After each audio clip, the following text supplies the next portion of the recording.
Bismillahirrahmanirrahim. Assalamualaikum warahmatullahi wabarakatuh. Hari ini dalam mata pelajaran Akidah Kafar tahun 3, kamu semua akan mempelajari mengenai tajuk Qiyamuhu binafsih. Qiyamuhu binafsih ini adalah salah satu sifat wajib bagi Allah Subhanahu wa taala. Semua masih ingat kan sifat-sifat wajib bagi Allah Subhanahu wa taala? Ingat? Okey, bagus kalau ingat. Okey, jom seterusnya kita kenali apakah itu sifat qiyamuhu binafsi.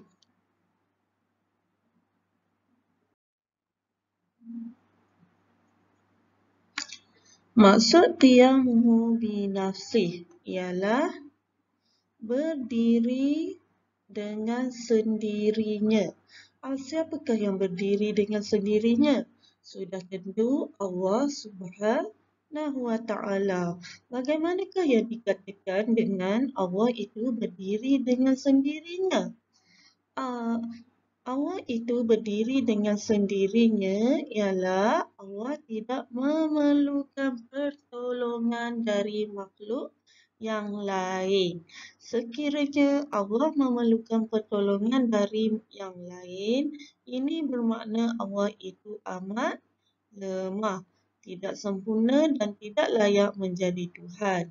Jadi mustahillah Allah itu memerlukan pertolongan dari makhluk yang lain kerana Allah sendiri bersifat Maha Kuasa.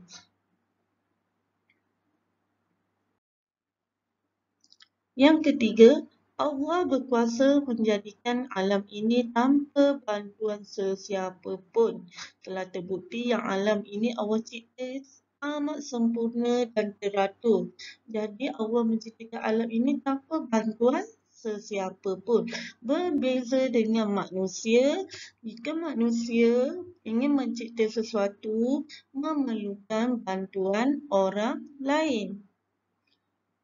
Seterusnya, Allah mentadbir dan mengatur perjalanan alam ini dengan sendiri.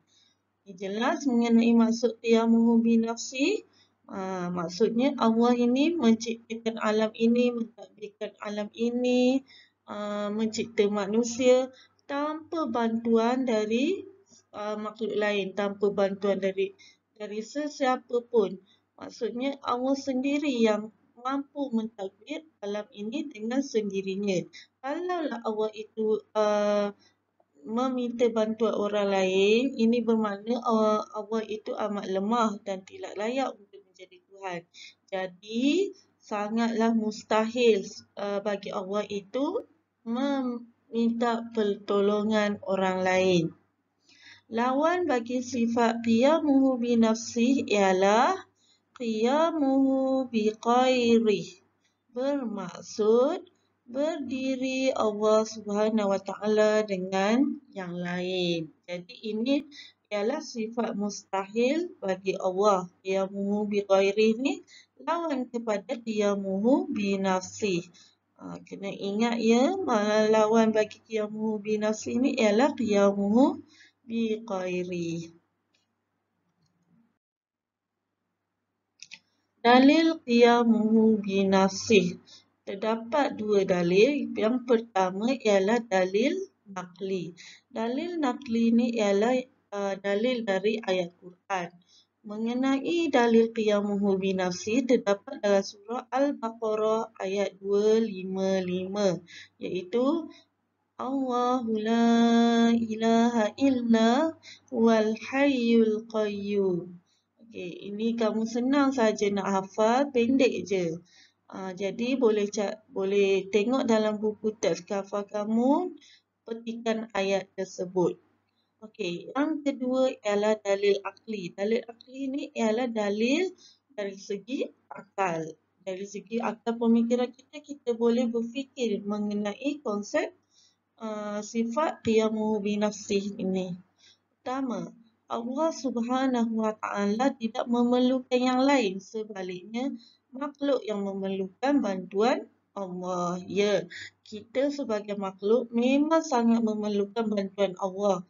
Antaranya ialah untuk kita hidup, kita bernafas, untuk kita makan, minum, kita memerlukan bantuan dari Allah Subhanahu Wa Taala. Yang kedua, menunjukkan Allah itu maha sempurna. Dengan sifat qiyamuhu binafsi ni menunjukkan Allah itu maha sempurna. Tiada cacat cela, tiada kelemahan. Segala yang ada di langit dan di bumi adalah kepunyaan Allah Subhanahu Wa Taala. Ya, kamu semua pun tahu apa saja yang ada di langit dan bumi itu milik Allah Subhanahu Wa Taala, termasuk diri kita sendiri, mak ayah kita, adik-beradik kita, saudara mara kita, kawan-kawan kita merupakan milik Allah Subhanahu Wa Taala.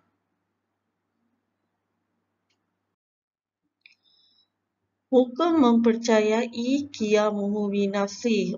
Hukum mempercayai bagi qiyamuhu binafsih ialah wajib. Wajib bagi orang Islam untuk mempercayai sifat Allah SWT ni qiyamuhu binafsih. Okey, itu saja dari Mukadimah untuk hari ini mengenai penerangan sifat wajib bagi Allah qiyamuhu binafsih. Terima kasih semua. Kita jumpa lagi pada kelas akan datang. Assalamualaikum.